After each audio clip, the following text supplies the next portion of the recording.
Bahagia Bapak Ibu guru hebat. Pada kesempatan kali ini, saya akan berbagi tentang pembelajaran diferensiasi. Perkenalkan, saya Lailatul Komariah, merupakan calon guru penggerak Angkatan 7 Kabupaten Probolinggo kelas 103A. Saya didampingi oleh pengajar praktik Ibu Siti Subaida dan fasilitator Bapak Suwondo MPD. Bapak Ibu guru hebat, apakah pembelajaran yang Bapak Ibu lakukan selama ini sudah memenuhi kebutuhan murid? Ki Hajar Dewantara menyampaikan bahwa maksud dari pendidikan adalah menuntun segala kodrat yang ada pada anak-anak, agar mereka sebagai manusia maupun anggota masyarakat dapat mencapai keselamatan dan kebahagiaan yang setinggi-tingginya. Sebagai pendidik, kita tentunya menyadari bahwa setiap anak adalah unik dan memiliki kodratnya masing-masing. Tugas kita sebagai guru adalah menyediakan lingkungan belajar yang memungkinkan setiap anak untuk dapat tumbuh dan berkembang secara maksimal sesuai dengan kodratnya masing-masing. Setiap murid memiliki keunikan sendiri-sendiri, dan keunikan ini menjadi dasar dari praktik-praktik pembelajaran yang dilakukan di kelas dan di sekolah, serta menjadi kerangka acuan saat mengevaluasi kegiatan pembelajaran yang dilakukan. Setiap hari tanpa disadari, guru dihadapkan pada keberagaman yang banyak sekali bentuknya. Sehingga seringkali guru harus melakukan banyak pekerjaan atau membuat keputusan dalam satu waktu. Misalnya, seorang guru mungkin harus membantu satu muridnya yang kesulitan. Namun, di saat yang sama, mengatur cara bagaimana agar saat ia membantu murid tersebut, kelasnya tetap dapat berlangsung dengan kondusif. Mari kita lanjutkan. Tahukah Bapak Ibu apa itu pembelajaran berdiferensiasi? Pembelajaran berdiferensiasi adalah serangkaian keputusan masuk akal yang dibuat guru saat berorientasi kepada kebutuhan murid. Keputusan-keputusan yang dibuat oleh guru tentunya ada kaitannya. Apa saja? Yang pertama, kurikulum yang memiliki tujuan pembelajaran yang didefinisikan jelas. Yang kedua, bagaimana guru menanggapi atau merespon kebutuhan belajar muridnya. Yang ketiga, bagaimana mereka menciptakan lingkungan belajar, mengundang murid untuk belajar dan bekerja keras untuk mencapai tujuan belajar yang tinggi. Yang keempat, manajemen kelas yang efektif, dan yang terakhir adalah penilaian berkelanjutan. Bapak, Ibu guru hebat, apa saja yang harus dilakukan seorang guru sebelum melakukan pembelajaran? Yang pertama yang harus dilakukan adalah mengetahui kebutuhan belajar murid.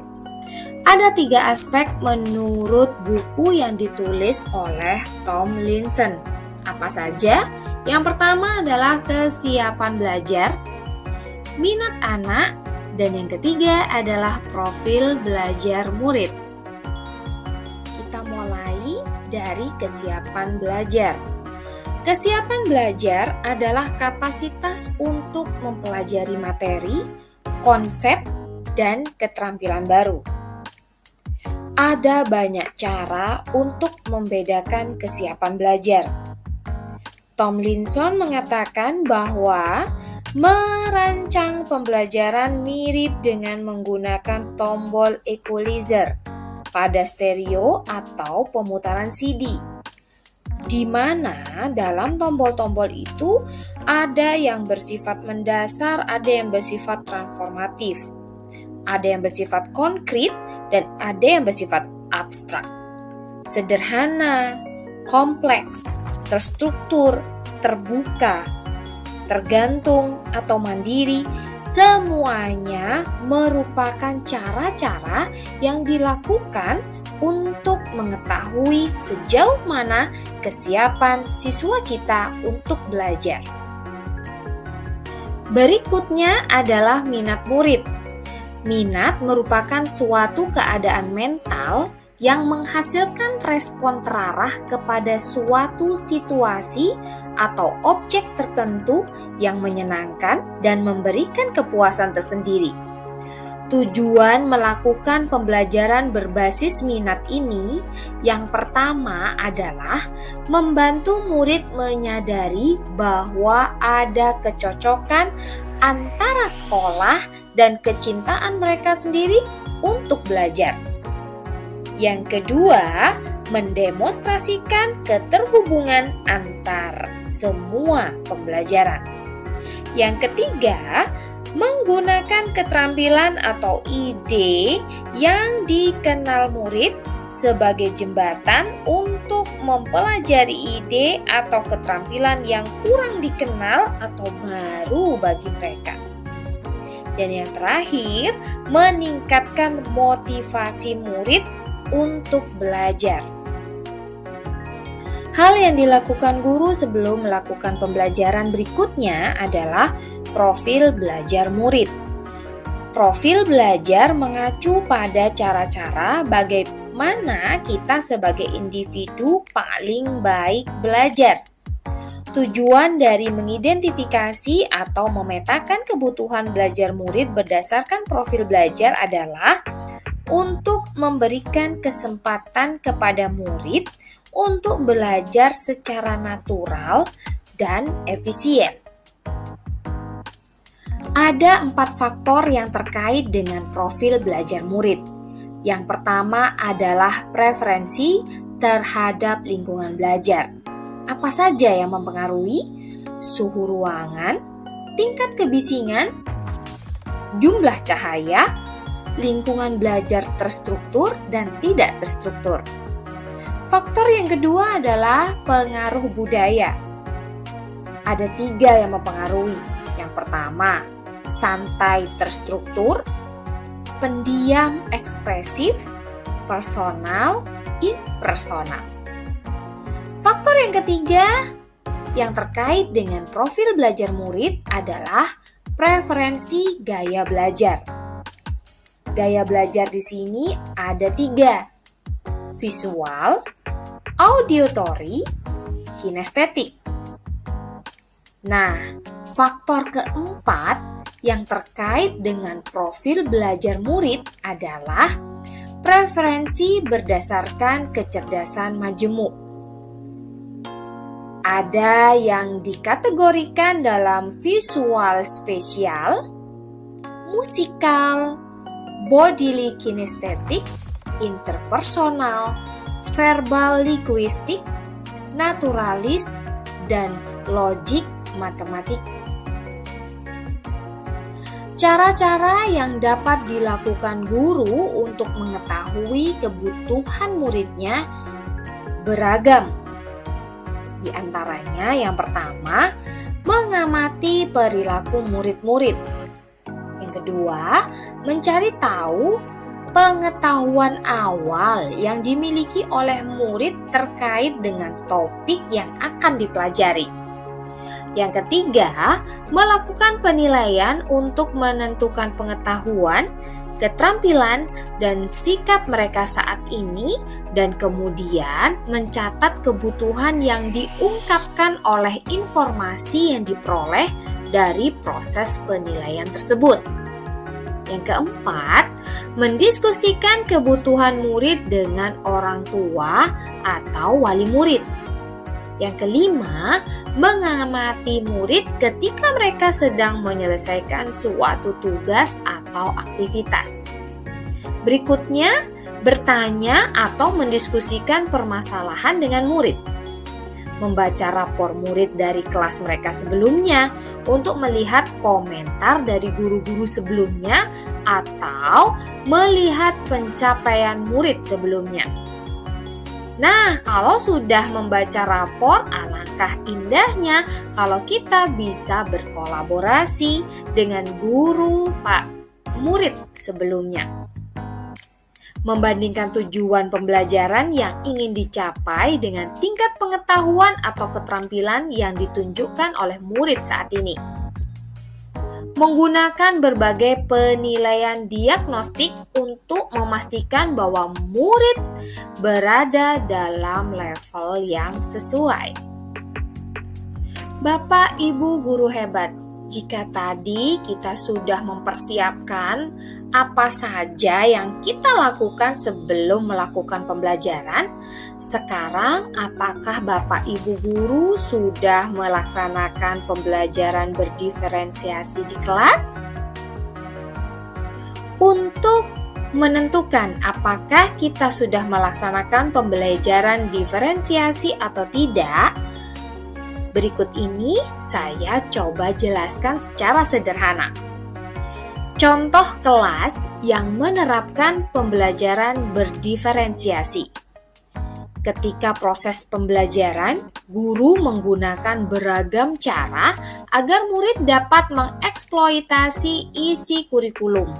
Guru juga memberikan beragam kegiatan yang masuk akal, sehingga murid dapat mengerti dan memiliki informasi atau ide. Serta guru memberikan beragam pilihan di mana murid dapat mendemonstrasikan apa yang mereka miliki. Jika Bapak Ibu sudah melakukan seperti yang ada pada contoh, maka Bapak Ibu sudah menerapkan pembelajaran berdiferensiasi.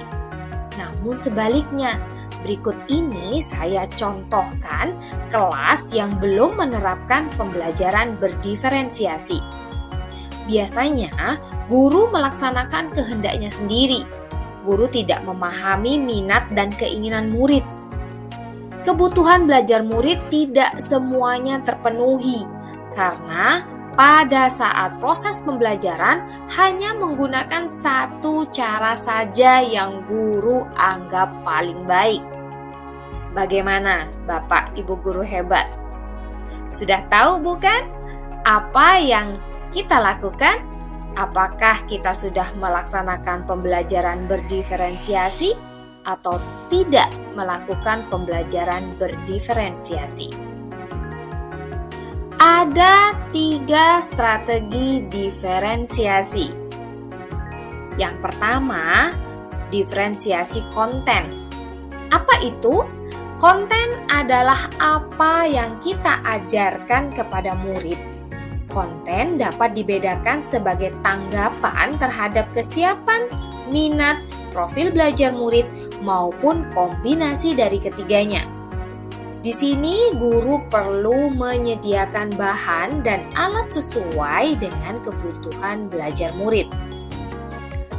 Berikutnya adalah diferensiasi proses.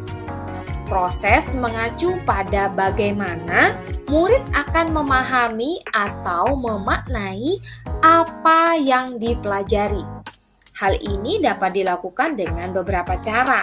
Yang pertama, menggunakan kegiatan berjenjang, menyediakan pertanyaan pemandu atau tantangan yang perlu diselesaikan di sudut-sudut minat, membuat agenda individu untuk murid, serta mengembangkan kegiatan bervariasi. Diferensiasi berikutnya adalah diferensiasi produk. Produk adalah hasil pekerjaan atau unjuk kerja yang dapat ditunjukkan murid kepada guru. Tentunya banyak cara yang bisa dilakukan seorang guru agar siswanya lebih kreatif dan bisa menghasilkan produk dalam kegiatan pembelajaran. Berikutnya adalah peran penilaian dalam pembelajaran berdiferensiasi. Dalam praktik pembelajaran berdiferensiasi, proses penilaian memegang peran yang sangat penting. Guru diharapkan memiliki pemahaman yang berkembang secara terus-menerus tentang kemajuan akademik murid-muridnya agar ia bisa merencanakan pembelajaran sesuai dengan kemajuan tersebut. Guru diharapkan dapat mengetahui di mana posisi murid-muridnya saat mereka akan belajar dan mengaitkannya dengan tujuan pembelajaran yang diharapkan. Ini tentunya akan berbeda-beda untuk setiap murid, untuk setiap mata pelajaran, untuk setiap materi, dan bahkan untuk setiap waktu. Karena kondisi psikologis dan kemampuan seorang anak mungkin saja berbeda dari waktu ke waktu.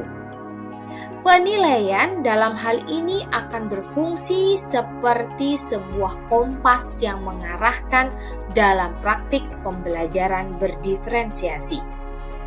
Tomlinson dan Moon mengatakan bahwa penilaian adalah proses mengumpulkan, mensintesis, dan menafsirkan informasi di kelas untuk tujuan membantu mengambil keputusan guru. Ini mencakup berbagai informasi yang nantinya akan membantu guru untuk memantau, untuk merencanakan, untuk merancang proses pembelajaran berikutnya. Memandang penilaian dalam 3 perspektif. Yang pertama adalah assessment for learning. Penilaian yang dilakukan selama berlangsungnya proses pembelajaran dan biasanya digunakan sebagai dasar untuk melakukan perbaikan proses belajar mengajar. Ini berfungsi sebagai penilaian formatif, sehingga disebut sebagai penilaian yang berkelanjutan. Asesmen berikutnya adalah assessment of learning. Penilaian yang dilaksanakan setelah proses pembelajaran selesai. Fungsinya sebagai penilaian sumatif. Yang ketiga adalah assessment as learning. Penilaian sebagai proses belajar dan melibatkan murid-murid secara aktif dalam kegiatan penilaian tersebut. Penilaian ini juga dapat berfungsi sebagai penilaian formatif. Bapak Ibu guru hebat, tahukah Bapak Ibu guru seberapa penting penilaian pada pembelajaran berdiferensiasi? Konsep pembelajaran berdiferensiasi, proses penilaian memiliki peran yang sangat penting. Kemampuan guru yang baik dalam melakukan penilaian menggunakan berbagai strategi serta menganalisis hasilnya akan membantu guru untuk dengan tepat menyesuaikan strategi pembelajaran, dukungan yang harus ia berikan kepada murid-muridnya, serta konten seperti apa yang harus disampaikan. Semua penyesuaian terkait pembelajaran yang dibuat oleh guru tersebut akan bergantung pada data hasil penilaian yang dilakukan oleh guru. Mari kita lanjutkan dengan 7 alasan mengapa pembelajaran berdiferensiasi dapat berhasil. Yang pertama, pembelajaran berdiferensiasi adalah bersifat proaktif. Pembelajaran berdiferensiasi lebih bersifat kualitatif daripada kuantitatif. Kemudian, pembelajaran berdiferensiasi berakar pada penilaian. Pembelajaran berdiferensiasi menggunakan beberapa pendekatan terhadap konten, proses, dan produk. Berikutnya adalah pembelajaran berdiferensiasi berpusat pada murid. Yang keenam, pembelajaran berdiferensiasi merupakan perpaduan dari pembelajaran seluruh kelas, kelompok, dan individual. Yang terakhir, pembelajaran berdiferensiasi bersifat organik dan dinamis. Bapak Ibu guru hebat, kesimpulan yang dapat kita ambil dari pembelajaran berdiferensiasi adalah Pembelajaran berdiferensiasi sangat berkaitan dengan filosofi pendidikan menurut Ki Hajar Dewantara, nilai dan peran guru penggerak, visi guru penggerak, serta budaya positif. Salah satu filosofi pendidikan menurut Ki Hajar Dewantara adalah sistem Among. Guru harus menuntun murid untuk berkembang sesuai dengan kodratnya. Hal ini sangat sesuai dengan pembelajaran berdiferensiasi. Salah satu nilai dan peran guru penggerak adalah menciptakan pembelajaran yang berpihak kepada murid, yaitu pembelajaran yang memerdekakan pemikiran dan potensi murid. Ini juga sejalan dengan pembelajaran berdiferensiasi. Salah satu visi guru penggerak adalah mewujudkan merdeka belajar dan profil pelajar Pancasila. Tentunya, untuk mewujudkan visi tersebut, salah satu caranya adalah dengan menerapkan pembelajaran berdiferensiasi. Tidak hanya itu, budaya positif juga harus kita bangun agar dapat mendukung pembelajaran berdiferensiasi. Demikianlah paparan saya tentang pembelajaran berdiferensiasi. Sampai jumpa lagi di kesempatan berikutnya. Salam bahagia, Bapak Ibu Guru hebat. Assalamualaikum warahmatullahi wabarakatuh.